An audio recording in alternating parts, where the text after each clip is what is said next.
Hey there boys and girls, Lucky here and welcome back to the second episode of Noob to Pro. The series will teach you everything you need to know about Counter-Strike Global Offensive. Today we'll be talking about movement mechanics, strafing, crouch jumping, strafe-jumping, surfing and combining your movement. Now, some of you asked about the schedule for Noob to Pro, and as you can see, Mondays there's also a tutorial episode including the training routine for the week. Tuesdays, me and my girlfriend will be streaming. I'll start out at 4 o'clock answering questions and doing some live teaching, and she'll be then after that streaming her training also on Twitch. Sundays there's always a highlights episode of my girlfriend's training, maybe a review, demo review, or just a general roundup giving more tips about what happened. Now we're starting out with the command _show pos1, which will basically show us our velocity in the top left hand corner. As we can see in a couple seconds, tag 9 is 240 speed and with the knife 250, even faster than that. And also something that you can see, when we're changing directions, for example back and forth, you see we're not immediately hitting our top speed. So we're accelerating and decelerating. Same goes, for example, if right here for strafing, left and right, and as soon as we're letting go of the key, we're still gliding a little bit, so it feels like we're actually running on ice or something. And same goes for jumping, jump and just slide as soon as you're landing. You can also shift walk like this in order to get slower and be silent, and same goes for crouching, you're also silent with that, and even slower than shift walking. Now, basically, how it works in CS is everything is kind of affected by the laws of physics, so something that is moving wants to keep moving unless something else is, well, preventing that. For example, friction, the floor beneath us. Which means as soon as we're letting go of movement or of the movement key, we also stop to move after a certain time because it's slowing us down. So now there are certain things that actually can prevent that. For example, right here, that's a jump and then a crouch. So when you're crouching after a jump, you're completely still immediately, you're just landing there and you're not sliding off. That's very handy if you're trying to go for a precise jump and you're afraid of actually gliding off a corner or just falling down somewhere. By actually holding crouch when you're jumping down, you're not sliding off and you're completely still. So last but not least, as you can see right here, when you're turning and you're turning too fast, you're taking away your top speed, you have to accelerate again, which means you're getting slower. And those are basically the basic mechanics of movement.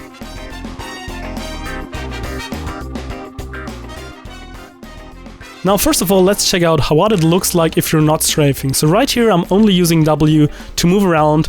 Of course it's over-exaggerating a little bit, but it's mainly just using that, and I'm kind of always walking in a straight line.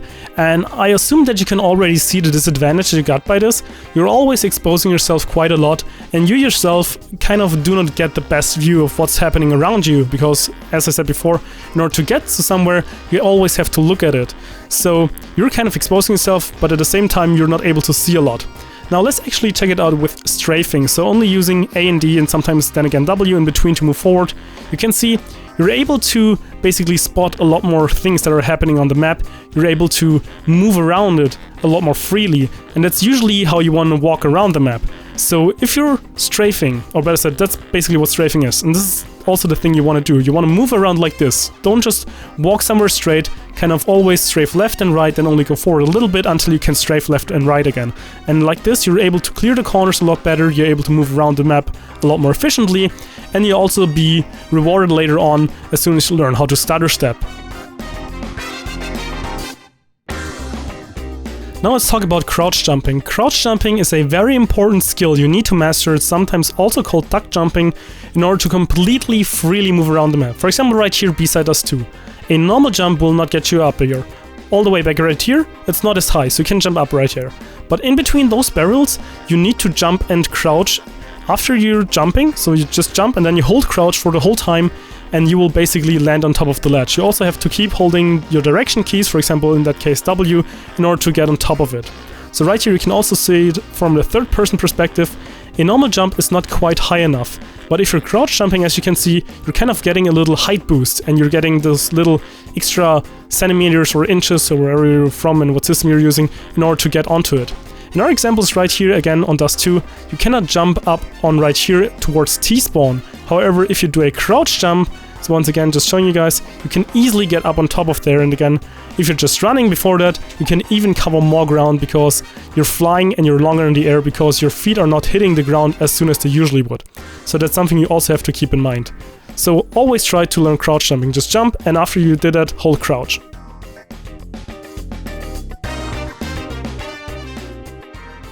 Now let's talk about strafe-jumping, because they are very important. They actually make you faster mid-air, so you can jump further and cover more distance, so you really need to learn them. First of all, a normal jump, just spacebar and W, nothing much has happened, you're just jumping straight and it's not very impressive. Now for our next jump we're trying to also jump, but this time instead of W you're using A and D like this, and we have very minimal movement in midair, so also not the thing we're looking for.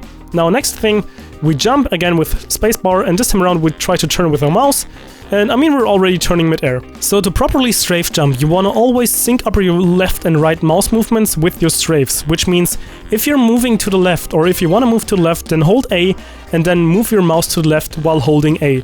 If you're going to the other side, do the same while moving your mouse to the right and holding down D, and like this you can cover more ground, and you can also turn your direction midair once again by just doing the opposite direction. Now if you want to practice this a little bit, you can go to play, then offline with bots, then you want to go to the workshop and download a specific map which is called Jumps Training. I already got it downloaded right here on the second side, and just click on it, once again select that, and then click on go, and we'll be ready to start up the map. Now as soon as we're on the map you can see you can also change your configurations, meaning your settings, right here your keybinds. You can jump on spacebar or on mouse wheel, or you can just restore the defaults. On the other side right there, you can try to practice some long jumps, so just trying to get over the gap. They're quite large usually, and you gotta strafe all the way and crouch towards the end in order to make it. So you can try to do that, however it's not super easy for beginners. What we're looking out for is the right side right here, or better said straight ahead, and those are the rooms that basically simulate the competitive matchmaking maps and the strafe jumps, or better said skill jumps that are possible. For example, right here in Cache, you can make the jump all the way from over here to Squeaky Door, get on top of that, and then on these boxes. And as soon as you made it, you get another jump. Right here on Nuke, that's another one, and you want to strafe all the way around and then crouch towards the end in order to get into it. So definitely try that, it's very useful. Right here you can also do hints and back to the lobby in case you're not knowing.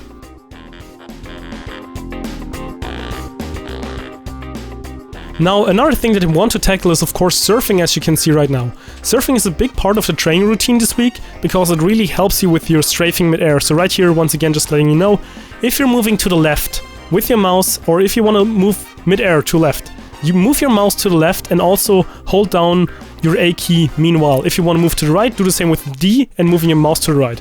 Very important, that's how strafing works. Do not press W or S or spacebar, do not hold any of that. Just A or D and left or right movement with your mouse, and that's all you'll need. But now let's get actually into surfing. Okay, now we're in the main menu and we want to talk about surf servers. You want to go to play, then you want to go to browse community servers, and as you can see I'm already filtering. You can just type in surf and this little blue icon usually indicates that this is a surf server. I got 3 maps for you guys that are really good for beginners and are lots of fun. There's Utopia, like this. You also got Kitsune with a TS, and then you also got Mesa. Those are very popular, they're very cool, and we'll start out with Utopia to learn it a little better. So once again, you just find a server, for example like this one, and hit connect. Now, why is surfing so important? So first of all, it's a lot of fun. It's awesome to just like glide around the maps and stuff like that, or the ramps, and it's just very awesome. Now, the thing that you learn by doing it, so as you can see, those are quite the long ranges that you have to tackle. And what you'll learn from this is how to properly control your strafing midair, so how to control your character midair, so doing left and right, the thing that I showed you previously on Nuke. And right here, right now, I'm surfing on the ramp. So, of course, usually if you do it, it might look a little like this. So, for example, like right here, you jump down and then get stuck, or just glide down and you cannot do anything. Now, it's the same principle once again as before.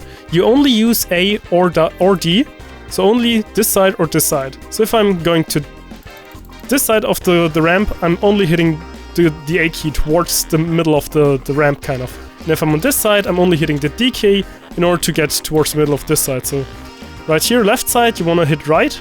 And then again, if you go towards the other side right here, you want to hit the opposite direction key. So you do never press W, and you do never press S, and you also never use spacebar. And then right here you kind of again synchronize your movement, same with for the strafe jumping, and you can also just get out of the kind of the curve right here and just fly around. And just having those large and well areas you can fly around with, you got a lot more time to just sync up your movement, because in usual competitive matches or maps, you don't have like those really large spaces like right here where you can just fly around and get more comfortable with syncing up your mouse and your keyboard movement. However, on surf servers, this is kind of a common thing to do, so it's very awesome and it's very nice. So once again, this is, so I'll actually hit the roof right here, was not as great. But yeah, just by doing this, you get a lot better when it comes to strafing, and I'm actually missing the ramp right here, so I kind of messed that one up. But it's not that hard, and just remember, if you're going to this side, you want to go strafe to this, and just hold it the whole time, and this side the opposite direction key, so I'm on the left side, so hold right, and you always want to be parallel, so as soon as you're not parallel anymore, like this, you're also sliding off, and you cannot properly control your character anymore. And that's basically why surfing is so important. You can just kind of control yourself mid-air. You also see, as I said before, strafe-jumping makes you faster, so if I just do this, you see I got to 1980 and I actually got stuck on the end of the ramp right there. Sometimes they're not really perfect, but see, we went up to 400, so that's quite a bit, and then again syncing up. So that's something you gotta learn, and that's pretty much everything about the surf servers. So now we're in-game in an offline match, and let's talk about combining the movement things you've learned so far. So you learned how you're basically moving around the map when you're getting slower, kind of how strafing works, also how crouch jumping works. For example, if you want to get, like, normal jump is enough right here, but you can get it right here. You saw me, I just changed direction mid-air. This is strafe jumping, we also talked about that, and how you do that. So all very important things. Now you can also, for example, strafe from right here to right there. So just go back, gain a little bit of speed, and then jump. You saw I did kind of a 2 wiggle line jump, not just a strafe curve, but something like this. And this means I'm able to cover more ground. And then again, at the end I'm always crouching, because when you crouch, you're not sliding. You're kind of immediately still. You can also get onto these lamps right here. Then again, always jump, strafe, and crouch. And then you run, jump, strafe, and crouch. Like this. And you can, for example, then defend a main from right there and just fire at the guys. You can also then jump back on here, do a crouch jump, jump over here, and there's just many possibilities that you got by being able to do that. So for beginners, movement is kind of a requirement to be able to stutter step, or just to properly control your character, so you're not moving when you're shooting, because when you're doing that, you see, you're not accurate, and when you're able to stutter step, you can do this very easily and be always accurate despite moving. Same goes for like very quick AD movements, just spamming gotta reload my Tech 9, but just spamming A and D really quickly. You can see, if you're doing it with a pistol, you're being extremely annoying because you're really hard to hit. So this is something that you also should maybe practice a little. But just in general, this is also how stutter stepping works, so you just hold D and then you tap A. You hold A, let go of it, and then tap the opposite direction key. You always hold, let go, tap. Hold, let go, tap. Always with the excuse me. Always with the other side. And this is how stutter stepping works, because then you're immediately stopping. So if we enable seal_show pause 1 once again, just doing that, you can see velocity 215. Tap, tap, and tap, and you're completely still again. So tap, fire. See, they're all hitting the same place. Now without stutter stepping, it's like all over the place. So that's why the first episode was so heavily focused on only using either W, A, D, or S, because when you're only using one key at a time, you can easily counter strafe with the other one. However, if you're, for example, using A and D right here, I have to tap if you're using W and D right here, you have to tap A and S, which is very hard. Same goes for the other direction, so that's not something you should do. Just only ever use one, and do the rest with your mouse, and kind of sync that up. Same goes for your jumping, and of course it looks cooler if you right-click, but nah, just kidding. And that's basically how you can combine your movement things. So this was the first movement episode. It's basically talking a lot about the required things, the basic skills you need to acquire in order to get better at the game, in order to master and prepare yourself for shooting, because this is what the next episode is heavily focusing on. But there will also be, later on down the road in Noob to Pro, another more advanced part about movement, where I talk more about like long jumps, boosts, and run boosts and stuff like that. But yeah, this is pretty much this for this episode. Okay, now let's get into the training. So what you want to do for this week is you want to surf. You want to basically set yourself the goal to learn to surf, to maybe finish a map or just do it very well to get able to gain some speed and stuff like that.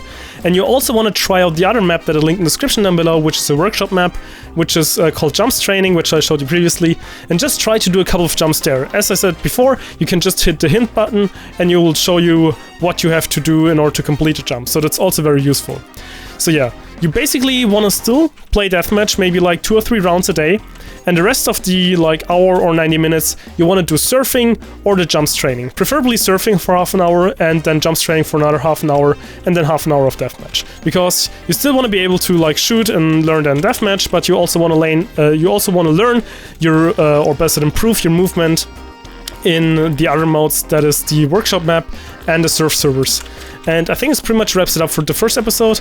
If you're already more advanced, you can also do KZ servers. That's basically just climbing, and you've got to do like lots of strafe and crouch jumps, but I think it's a little bit too advanced. Of course, if you're also more experienced, you do not have to do Valve deathmatch. You can also do free-for-all deathmatch, headshot only, pistol, whatever you feel like. But yeah, I think it's much all for now. There will be the schedule as well as all the other links you'll need in the description below. But I think, once again, it's much all for now. I hope you enjoyed the video, and luckySkillFaker out.